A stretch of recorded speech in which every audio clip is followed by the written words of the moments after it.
Hi lovely people, welcome back to my mini vlog.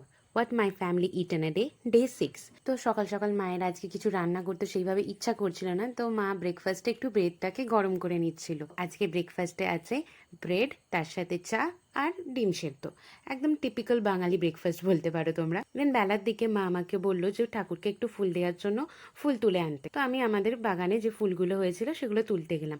আর সত্যি বলছি, এই বর্ষাকালে গাছে হাত দিতে আমার একদম ভালো লাগে না। আমার পোকামাকড়ের প্রতি একটা ফোবিয়া আছে, লাইক ওদের দেখলেই আমার গাটা ঘিন ঘিন করে। তাও যা হোক মা হোক করে আমি তাড়াতাড়ি করে 2-4টে ফুল তুলে নিয়ে চলে আসি। দেখতে যদিও ফুলগুলো খুবই কিউট লাগছিল গাছের মধ্যে। আর আমি তোমাদের তো আগেও বলেছি যে আমার পুজোর জোগাড় করতে খুবই ভালো লাগে। যদিও মা যখন ঠাকুরকে সন্ধ্যে দেখাতে বলে বা খেতে দিতে বলে সেই জিনিসটা আমার ভালো লাগে না, কিন্তু তোমরা যদি আমাকে বলো যে পুজোর জোগাড় করতে হবে, পুজোর ভোগ রান্না করতে হবে, সেই জিনিসটা আমি মন দিয়ে করবো। আমার ওই জিনিসটা করতে ভালো লাগে।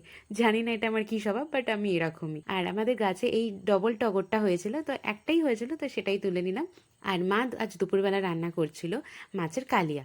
আর যে পরিমাণে মা তেল দিয়ে রান্না করছিল, এই পুরো পরিমাণ তেলটা আমি সারাদিনেও ইনটেক করি না। তো বুঝতেই পারছো, এরকম খাবার খেলে আমার তো ডায়েট সব উঠে যাবে। তো ফাইনালি মায়ের রান্না শেষ হয়ে গেছে, তো আমি একটা ভালো করে প্লেটিং করে নিয়ে চলে এলাম। লাঞ্চ ছিল ঢ্যাঁড়সের তরকারি, মাছের কালিয়া, ডাল। দেন হচ্ছে মা আর বাপি ইভিনিং একটু বাইরে ঘুরতে যাবে বলেছিল, তো সেই জন্য আমাকে বলে একটু চাটা বসাতে। তো আমি মা আর বাপির জন্য একটু চাটা করে দিচ্ছিলাম। তো ফাইনালি মা রেডি হয়ে যেতে মাকে বলে মা এদিকে একটু তাকাও আর এদিকে ওয়েভ করো।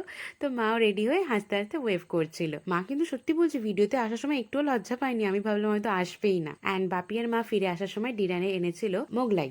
ছোটবেলায় মোগলাই খেতে আমার খুবই ভালো লাগতো, এখন যদিও খুব একটা আর খাই না। So that's it, bye bye.